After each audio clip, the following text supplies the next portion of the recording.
Hey folks, and welcome to part 6 of Fanning the Flames of War on California. California is under attack again. This is not any new news to anybody that's been following the past 2.5 years when the first attacks occurred, but actually they were going on before that, but more concentrated attacks in Northern California with the, quote, Tubbs Fire, Sonoma County, Napa County. Then we had Redding, Santa Barbara. Then we had Paradise, Malibu, Redding, and Lake County, Mendocino County, Lake County getting hit over and over. And Deborah Tavares at StopTheCrime.net called it out in 2011. Credit to her, hats off. We must come together and wake up and realize we are under attack. We're under attack to get everyone out of California. They're waging wars now on single-family homes. As Deborah just covered in her website, there's no more single-family home building permits being allowed. Because they created the homeless crisis, they're saying, oh, you must take care of everybody else now, so you can't have a single-family residence. This is all meant to drive the prices down, down, down, and get people fleeing out of California. This is state of Orwell, folks. This is Orwellian laws that they're putting out that you don't think it's only in California. It's part of UN Agenda 2020 and 2030 and the climate action plans and the wild urban interface plans, which we'll get into here a little bit more in a little bit. But think about it. You're not allowed to buy a piece of property and build your dream home, your white picket fence, your single-family residence. It all must be multiple-use building that must be going on. It's going on everywhere in California now. This is a law. This has already been passed. And shill puppeteer Jesuit Gavin Newsom, governor, who you'll hear about more about his family connections, is passing all of these unbelievably meaningless laws while he's not allowing money to be appropriated to provide for the homeless. They want the people homeless so they can get them out of the houses, and this furthers the single-family use building permit elimination.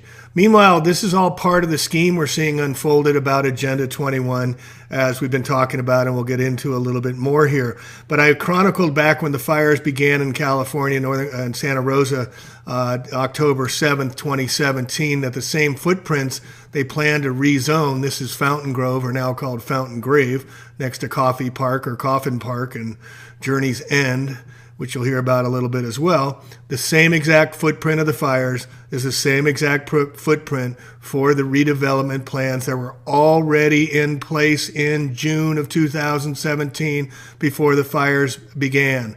Or should I say directed energy weapons, as you can see by these dots in the evacuation zones. They're not moving back. They're not coming back. They're not allowing the people to move back in and move in their homes when the houses were in escrow and people couldn't stand to live there anymore and they're going to sell them at fire sale prices. They found benzene in the soil. And then you got this puppeteer, guaranteed Freemason, former Cal Fire Ken Pimlott, who can't even identify 157 of 170 fires that started that day. He's out there calling that we must mull home bans in fire-prone areas, where the entire state of California has been called a fire-prone area now by his own department. Do you understand what's going on, folks? Are you getting pissed and angry? You had better, because they're priming the pump to get everyone out of California. They're claiming California for their own. They being the elite, the ones in power that have been in power for a very long time. Look at these articles after articles telling people to get out, get out. Everybody's fleeing, and this puts the memes in people's heads to leave. And back in 2007, 2008, we had the home prices crash, and it was bought up by all the venture capitalists. You say the Chinese? No, it's the money guys. It's not the Rothschilds. It's the Jesuits, folks. Those are the ones behind the money. And they're telling us it's going to happen for decades more. Fear, fear, fear. They're turning off the power. They're getting everyone to flee California as they're claiming this is the new climate action plan because the climate's not out of control. And they've been doing this now with 5 years of a drought. Then we had the second greatest record rains. But they're saying, oh, we don't have enough water. So Jerry Brown, on his way out, governor, says, oh, we're going to put water restrictions. 2022, you can only use 55 gallons of water. Or you're going to get fined up to $1,000 a day. And they're taking away private water rights as well, folks. This is all part of the game to get us out of California and promote the biodiversity plan, stack them and pack them, move them into the megacities, and get the people off the lands. I'm not even getting into the Georgia Guidestones, but you can see it going on right now. It's in front of everybody. And who are they blaming? The people. He's signing a wildlife fire bill. Look at the smile on his face. It's putting the bill on the people in the Kincaid fires. Who's going to pay for it?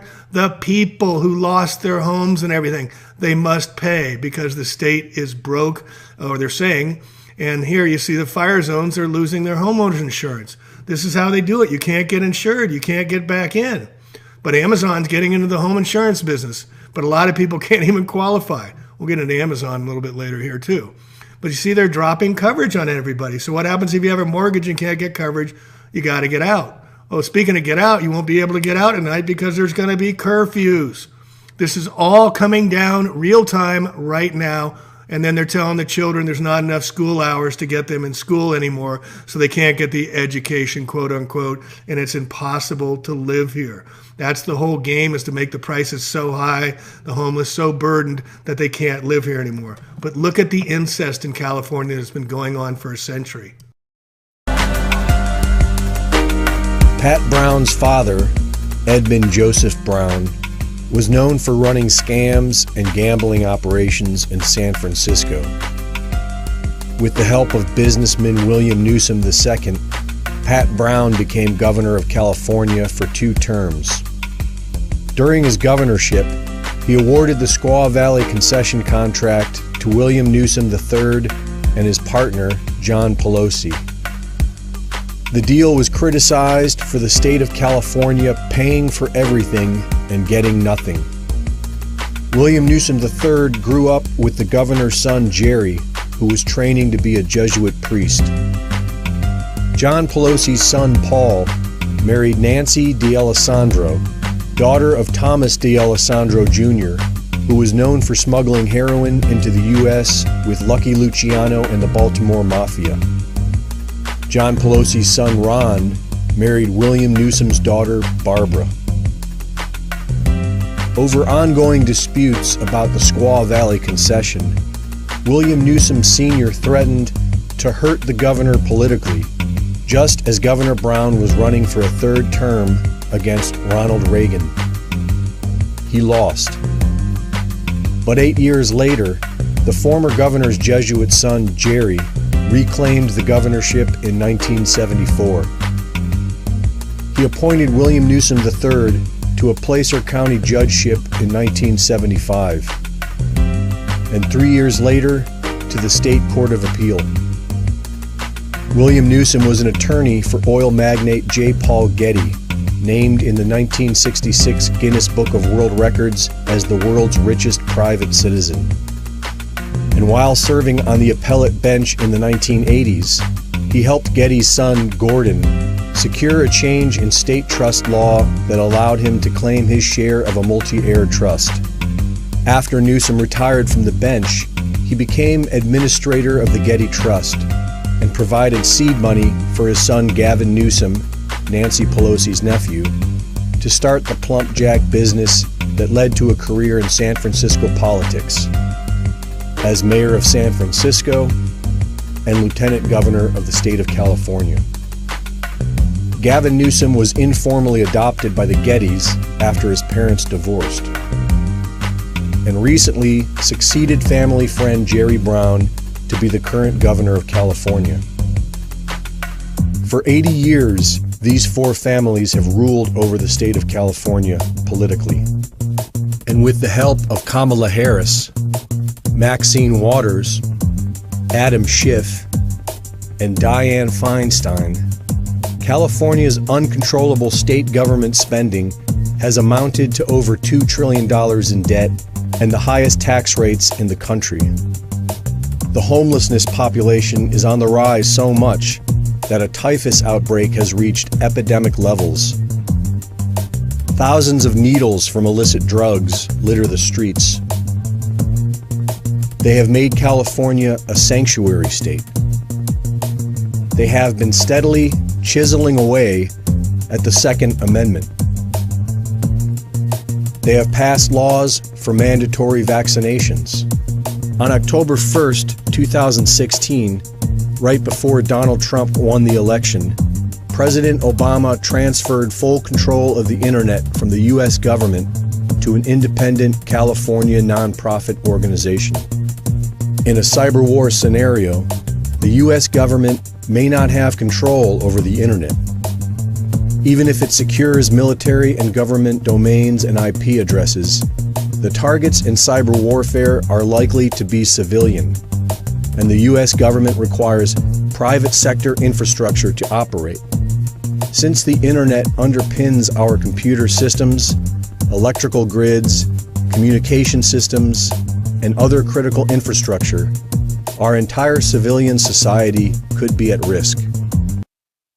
Today, the Republican majority is not judging the president with fairness, but impeaching him with a vengeance. In the investigation of the president, fundamental principles which Americans hold dear, privacy, fairness, checks and balances, have been seriously violated. And why?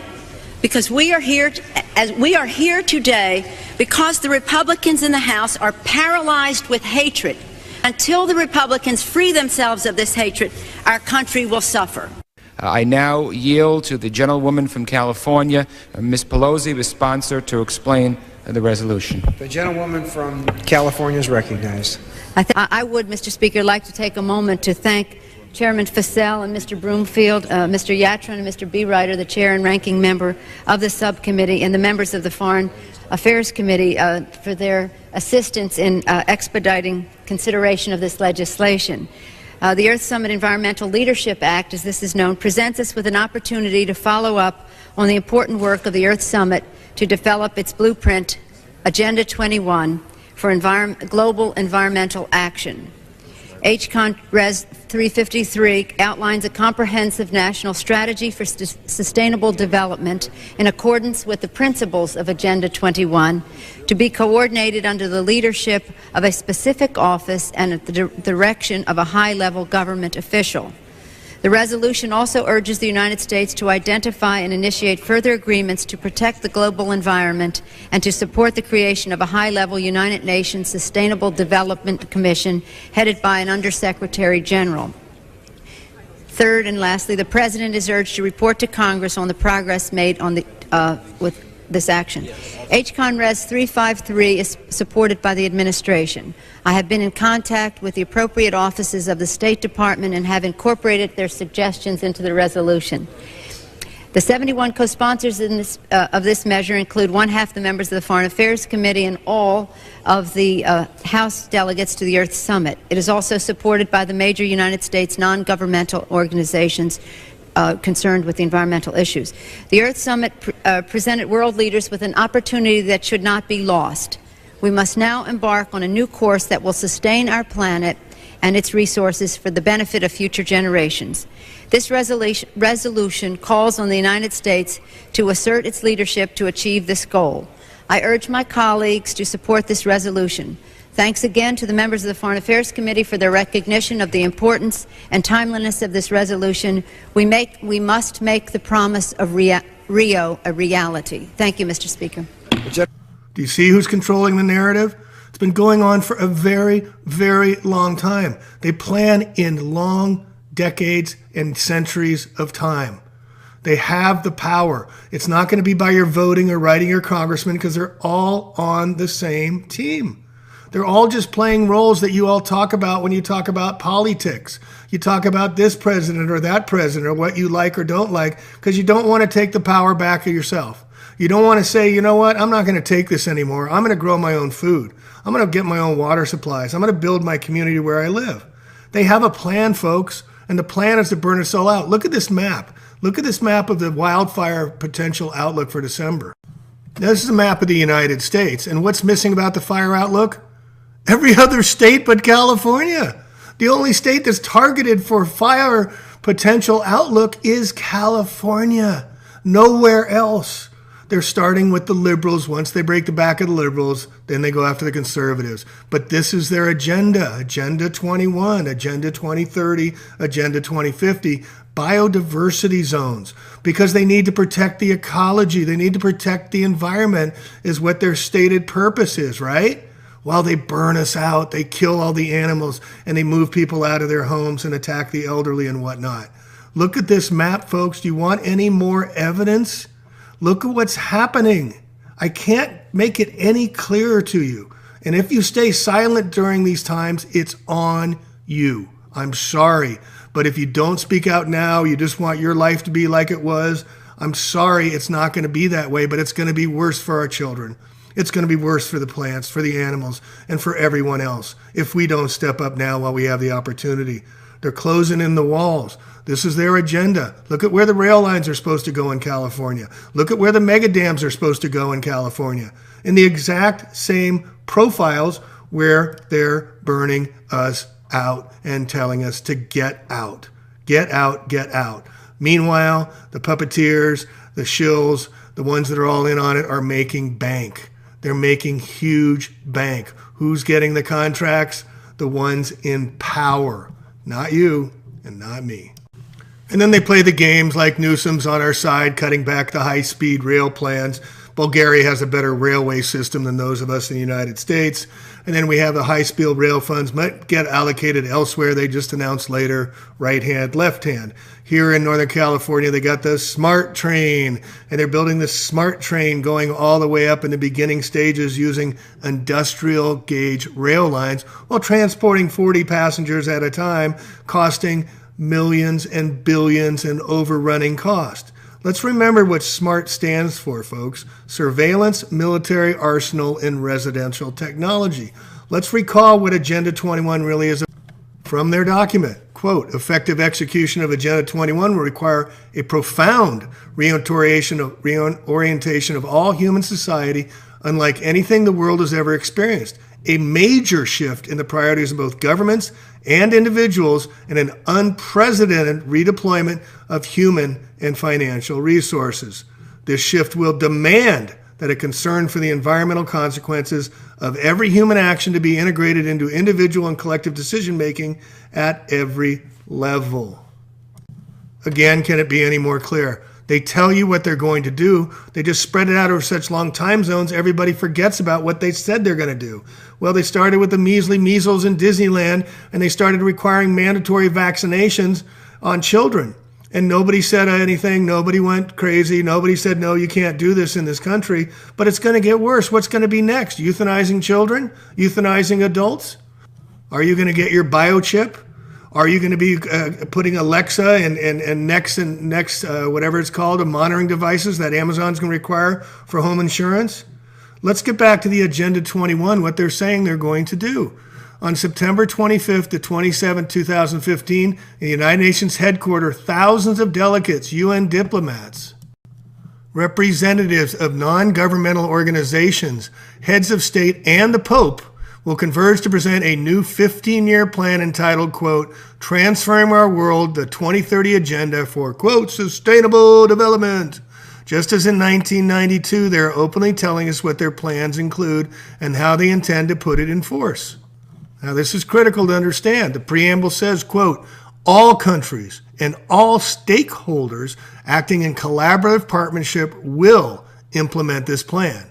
We are determined to make the bold and transformable steps which are urgently needed to shift the world into a sustainable and resilient path. As we embark on this collective journey, we pledge that no one will be left behind.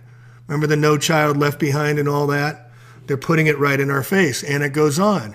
We were told that without hesitation, Agenda 21 was aimed at destroying free enterprise, that it was a clarion call for humans to live on less, and that Earth could no longer sustain the consumptive appetite of the United States of America Corporation. They told us, but so many weren't listening. It took 15 years to finally understand Agenda 21. By then, it was firmly entrenched in every government, agency, community plan, and every school curriculum, so much so that it's now impossible to combat. It's a done deal. No matter if the science of global warming is all phony, climate change provides the greater opportunity to bring about justice and equality in the world, said Kristen Stewart, former Canadian Prime Minister of the Environment. And here is another quote. We got to ride this global warming issue. Even if the theory of global warming is wrong, we will be doing the right thing in terms of economic and environmental policy. Timothy Worth, president of the United Nations Foundation. They state what they're going to do. And here you see more issues as they compound. Sudden oak death syndrome has been around for over a decade, which they're using to blame on the trees dying off. And all the trees dying off is causing the forest to have multiple fuel for the fires, so they're saying. So that gives them credence to log and promote the taking out of the dead trees because they're going to cause wildfires. You see how this works? They're clearing the lands. But we know it's all being caused by geoengineering. We know spraying the particulate matters, the aluminum oxides, and all of the toxic chemicals that are coming in the skies now out here daily, and we're seeing around the world, is fueling the fires, not the sudden oak death syndrome. That's the excuse they used. And here we see Trump. What is he doing? Oh, he's helping the Amazon because they're losing their forest to fires too. The lungs of Chomolungma, the lungs of Mother Earth. And then they're going to say, oh, the vegetation is above normal, and so it causes more fuel for the fire. And in the droughts, it's so dry, there's more fuel for the fire. There is no winning. They got both sides covered. It's neuro-linguistic programming, NLP, on steroids, folks. Meanwhile, they're spraying us. They're spraying our children. They're spraying nature. It's all evil. It's all evil. We must bring open hearts. And here they have the gal in the leopard suit, the meteorologist. What's a meteor? What's an ologist? Study of meters? But here it's not funny what's happening. It's happening daily now. Out here in California, it's the fall season or the end of the fall season, and the trees have turned, the leaves are brown and they're not dropping. It's really, really weird what's happening. I'm gonna get on that in the next video. But it's really strange what's happening to the environment. If you look around, you see dead trees everywhere. And that's part of their game, part of their plan. Extermination. Get them out. Burn them out. Fear them out. And then they have these other issues that are going on with these fires, with these rashes are going on when the fires were occurring. This was last year in California. And then they crank up the propaganda machine. They bring in the little girl, just like they've done throughout history, folks. They're using the same plot because it's worked over and over with Stalin, with Chairman Mao, with all of these guys. And now they're bringing Greta in, Greta. Meanwhile, they're using the climate action plan to say the scientists are saying, but not one of them addresses geoengineering. And again, no one's moving back in. And the two Jesuits, the Trump and the Newsom, are playing both sides of the fence. We're going to cut off funding. It's the liberals versus the conservatives. And meanwhile, Trump is saying that we're going to take over your lands and we're going to take over 1 million acres and we're going to start fracking and drilling, despite the outcry of the people. Meanwhile, California is the highest taxed state in the country by a factor of huge. All designed to increase costs in California so it becomes unlivable. That's the plan. And so they're just ratcheting it up. Look at gas prices in California. Why are gas prices significantly higher than any other place in the continental United States corporation? Why? Well, you better have your gas when the power goes out to run your generators. Oops, they're passing a law that says you must have permits now to run your generators. The state of Orwell is all over. And then what are they doing? They're increasing parking restrictions at the homeless that are going to the shelters to try and get some food.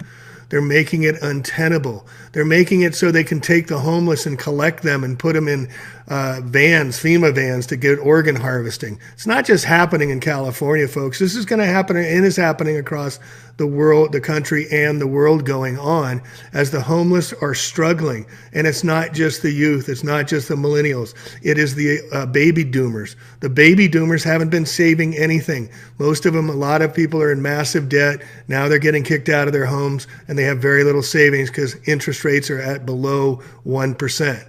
You can't make any money unless you're in the stock market by design. And then they're going after and targeting the elderly during these fires. They're not giving them power, and nobody's coming to help them. Listen to this horrible story that's still going on today. But first, California wildfires have left a trail of death and damage over the past few years. One more casualty, it turns out, has been the senior citizens whose houses in a mobile home park survived but remain uninhabitable. Our story comes from two students from the University of California, Berkeley's Graduate School of Journalism, Carla Caraballo-Torres and Lauren Elaney Gill, who narrates this report. At the north edge of Santa Rosa city limits, you'll find a barren lot marked by charred stumps and an empty pool. It's what is left of Journey's End Mobile Home Park, still desolate after the Tubbs fire struck in 2017. Still standing are 44 houses that survived, but they are empty. No one is allowed to live there. The fire devoured more than 100 homes, but oddly enough, the folks whose houses remain say they wish they had burned too.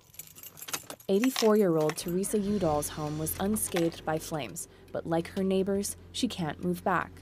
I put all my savings into that house and paid for it outright, so it kind of ticks me off that,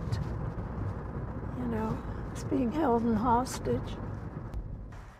The fire destroyed the electric, gas, and water systems that supported the homes. Former residents with homes still standing aren't allowed to live there, but they've also had trouble getting private and federal insurance funding. Richard Weinert is Deputy Director of Codes and Standards at the California Department of Housing and Community Development. This is a report from November when we did the inspection of the 44 units that were left there. He says private owners are in control of the land beneath the houses, not residents like Teresa. With no utilities, the state declared it uninhabitable while the property owners weighed their options. Weinert was on the team that placed red tags on surviving houses. The move was intended to open doors to federal funding for the fire survivors, but it was unsuccessful. We came from an idea that if we could post a non-occupancy type of notice on each one of those 44 units, then FEMA would come in with some more money for them to reimburse them for the homes. But from what I understand, unless the home was actually destroyed by the fire, that FEMA couldn't provide such funding. This is my humble abode. Lawyer Kendall Jarvis represents multiple Journey's End residents. It's sort of an odd situation that there isn't a lot of precedent for. It's not something that most institutions are prepared to deal with. In an email, FEMA explained that the agency dispersed a total of $1 million to former Journey's End residents, most of whom lost their entire house. Those whose houses survived received very little funding compared to those whose homes burned down. With the houses blocked off and minimal federal funding, it seemed like things couldn't get worse for the homeowners, but it did. I often tell people, you suffered the loss and you thought to yourself, that was horrible. Thank God we're alive. Now, let's move forward. And then you met your insurance adjuster. Yvonne Rawhauser is among those still negotiating with her insurance for a full payout. Seeing the fires reached about 2,000 degrees Fahrenheit, the interior wiring of my home has been invalidated. When I found out my house was still standing, I was elated because I thought, I can just come home. According to Legal Aid of Sonoma, various insurance companies have covered minor damages, but not relocation costs. Foremost Insurance, which handles Rawhauser's case and others at Journey's End, told us by email that while it sympathizes with residents in this situation, it has paid all claims and benefits due to them under the terms of their policies. They've had a very hard time getting access to their insurance policies because their insurance companies are claiming that they do not cover the loss because it is excluded due to the fact that it resulted from a government action, quote unquote, not from the fire. Transporting the houses to another site is expensive, and other housing options are limited. Rents have skyrocketed, leaving seniors on Social Security and pensions with few places to go. Steve Morrow is one of them. The Vietnam veteran is renting a different trailer elsewhere while he continues to foot the bill on his Journey's End house. I'm retired. I want my own place. I want to live my days out with my dog. There's other people who are in the same position. They don't have the money to rent somewhere. Co-owner of the property, Ramsey Shuedo, declined to go on camera, but told us over the phone his family is partnering with a nonprofit housing developer to build a residential complex with apartments designated for the displaced seniors. It could be years before the project breaks ground. Journey's End residents say they cannot afford any more time to wait. Until there's either access to their insurance policies to provide them the finances to move forward and or access to a relocation benefit, and theoretically both, these people are basically just in limbo. More recent fires in Northern California displaced an estimated 50,000 people, many of whom are elderly. Several mobile home parks, representing about 4,000 houses, were lost. Journey's End is a glimpse of the agonizingly slow path to recovery for many wildfire survivors. For PBS NewsHour, I'm Lauren Eleni Gill in Santa Rosa, California. And this is only the first inning, folks. We've got the crazies like Jeff Bezos here saying that space travel is essential because we're ruining the planet. Yeah, really. They're all on the same team, folks. They're playing from the same playbook. They're allowed to get the incredible wealth they get because they follow the script.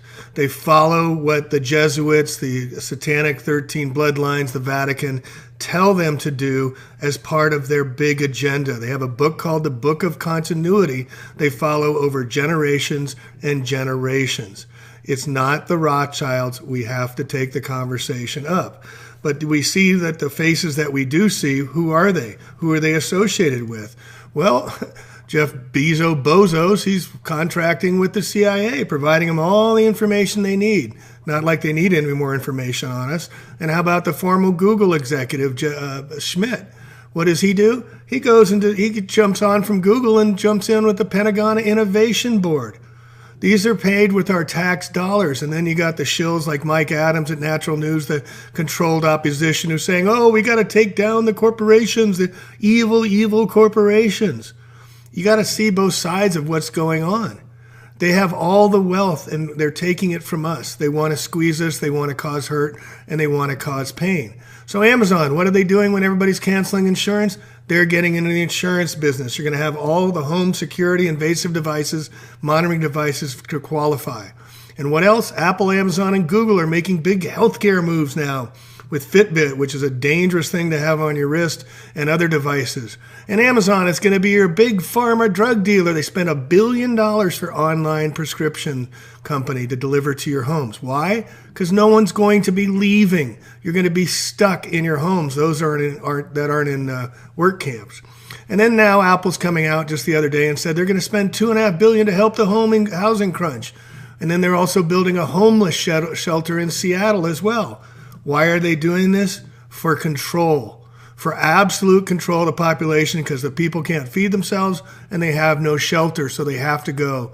But what is Amazon? You can tell what they're doing. You can tell what they got in store for these people. They don't even treat their employees well. They have to get on food stamps just to live so they can deliver our packages from China and from Indonesia and from Vietnam. Meanwhile, they're spying on us. The Foxconn plant being put in, Indonesia and China have 1.3 million employees in Foxconn, which makes all our most of them smart devices and computers. It's so bad over there. The working conditions are so bad over there that they have to put up suicide nets. So people won't commit suicide because they hate their lives and all they do is work 7 days a week for less than minimum wage. And what are they doing here in California? As Trump announced that we're going to become the manufacturing capital of the world, make America great, we're going to be the factory workers. We're going to be the slaves for Brazil, Russia, India, China, South Africa, the BRIC countries. Those are the new debt consumers. But first they have to break the back of the people in the United States. First they have to break California and the liberals, because once they break the liberals, then they can go after the conservatives. But California and New York are the two test cases to see how fast they can do that. Meanwhile, Walmart and Sam Walton, who designed the Japanese internment camps, who worked for U.S. intelligence, is going to be converting the retail stores that are closing like crazy everywhere into what? Re-education centers. That's the plan. And the weather's getting more crazy. It's not just here. Here we're seeing the Arctic blast hitting 170 records expected to fall. How do they know it's going to? Because they create the weather. They do it. And it's not just here in the United States. It's around the world. Australia's on fire again. They're getting hit as bad as it is in California. They're getting hit just as bad. There is nowhere that it is safe to go. There's nowhere that's not going to be under attack. Meanwhile, we're getting thrown in our face that the Paradise Fires 1 year later is Resilience Day. Are you kidding me? And then PG&E is sparing the headquarters of the big Fortune 500 companies. This is the PG&E headquarters in San Francisco. And I want you to look like in the entrance what's on their roof. I covered this in the other video. It's Baphomet inside a triangle, inside a seeing eye. The symbolism is everywhere for those with eyes to see and ears to hear the truth, even though it's an inconvenient, uncomfortable, and horrible truth. Meanwhile, PG&E's establishing base camps. They're not going anywhere. They're saying the blackouts are going to continue. Meanwhile, they give all their employees luxury living who have to take all the abuse from people blaming the low-hanging fruit. But they have beautiful dining halls. They have ping pong tables. They have it all set up to provide the greatest service. Meanwhile, the homeless are out in the streets growing by the day. Growing everywhere. And then they have the San Jose State Google scholar, Craig Clements. He's there at the Paradise Fire the morning it happens with his LiDAR radar to fire laser into the fires. Meanwhile, LiDAR radars are monitoring all that we're doing. And this is all part of their agenda under the Urban Interface Assessment Plan. They say, well, we got an urban interface. They're talking about where the forest meets the suburbs. And look at the map. This is their plans. They're going to get everybody out of these areas they have marked. It's part of their plans. And while evil men plot, good men must plan. We've got to get our own plan back to the gardens. While they're planning on moving us out from the rurals and into the stack and pack 'em cities, while they're putting out such things as controlled burn sodas so that they put it right in our face. Look at the eye of Horus there. Meanwhile, the toxicity continues. They can't move back into their areas like they want to. They are shutting down our ways to communicate with each other through means not controlled by the government or the corporate internet connections. They are taking away our lifestyles and our right to enjoy peace, tranquility, and the right to be left alone. They're telling us that it's the winds, where the profiles are going to shut off power in certain areas, but all of a sudden the winds don't hit over here. All of a sudden the winds don't hit the other states and have to shut off power there. Yet the pictures prove otherwise. The house is on fire. There's no winds, and the shrub and the flora is left alone. And this is one strain called PG&E, one little puff, and it's lights out, bitches. They got everybody now talking about the wind, not about the fire, while they spray this chem fog. This is over the Santa Rosa to make everybody think it was a fire so they could shut off their power. Oh, the fire's coming. We're going to shut off your power. And everybody goes, okay, because they don't know any better. But we do. We're waking up. We need to share. We need to speak with all. You cannot be silent anymore. We have massive evidence that we're under attack. This is the silent weapons for quiet wars. This is the report from Iron Mountain. This is the end of the quotes from that they've been telling us for a very long time.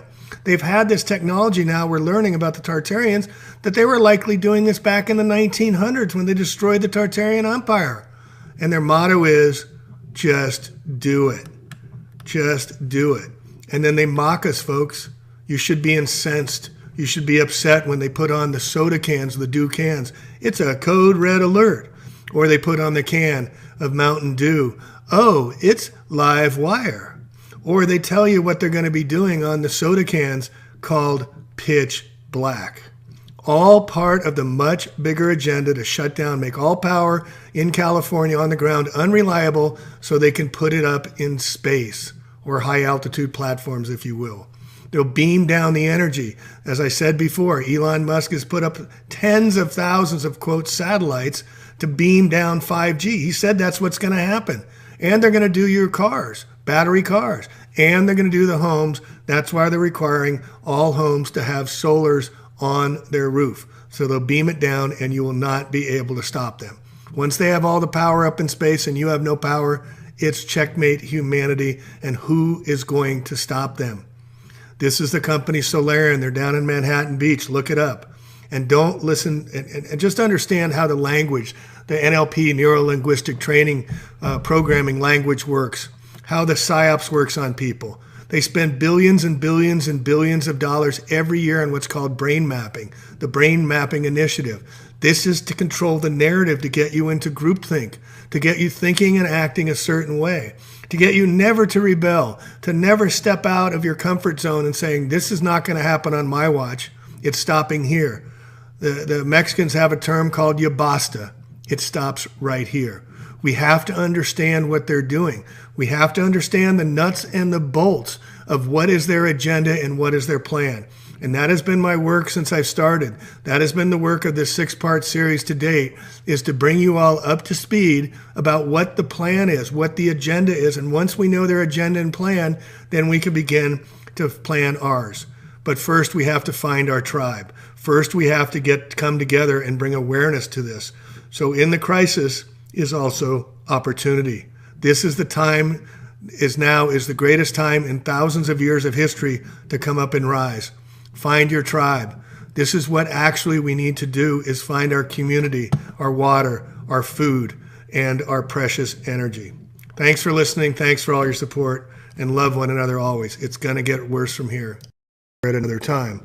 But again, the only answer is going to be our communities. We have to get off the internet. We have to get back to taking care of nature and taking care of our children and making them the focus by growing our own food and developing our own ways of life, a much simpler way of life, like our ancestors did when they learned where sources of things came from. We become a push-button world, and we have to find love in our hearts. We have to have eyes to see the beauty in the tragedies, and that through the suffering it brings us together. The soul that sees the beauty may sometimes walk alone. This is the journey of the wounded healer, the Chiron. When we find that the love of power, when the power of love overcomes the love of power, we will know peace. We don't want retribution or revenge. We want to change the culture that has created this 5,000 years of war, hatred, and genocide. And let me close out this 6-part series with a little astrology, because it is predictive, there is a plan, and we do repeat cycles after cycles after cycles. Their vision is 2020, the right to sight, but the astrology, the luminaries, are telling us that things are going to get intense beginning in January. Pluto is destruction. It blows things up so new things can be created. Saturn is hard, lessons learned. And look at in the first house. Look at that train going on. The first house of self-identity, the warrior, the Mars, who we are as individuals and who we are as species. Also on summer solstice and winter solstice conjuncting Jupiter and Saturn. This hasn't happened in thousands of years. What this means, Jupiter's expansion, Saturn's contraction. Jupiter's learning and easy learning, Saturn's hard learning, hard lessons, father, death, Cronus, and time. What they're telling us is there's going to be an opening for ascension. There's going to be an opening for us to expand our consciousness. It is not going to be easy. The lessons we learn as we grow up are harder and become bigger adults. And we are entering the age of Aquarius as predicted, the water bearer. That's the human. It's of the mind, but it's Saturnian. It's going to be tough, but it's the return of the feminine divine. It's the return of all things that we wish for and hope for our children and the future world. But first we have to fight for our rights. We have to declare and to follow through with action our intention to create the much better world we have to see. We know we're going down if we do not step up now. It is a time of the great warriors and warrior, and the men have to start supporting the women, the mother bear, who is going to take the lead now. Peace, love, and be the change, folks. The time is now.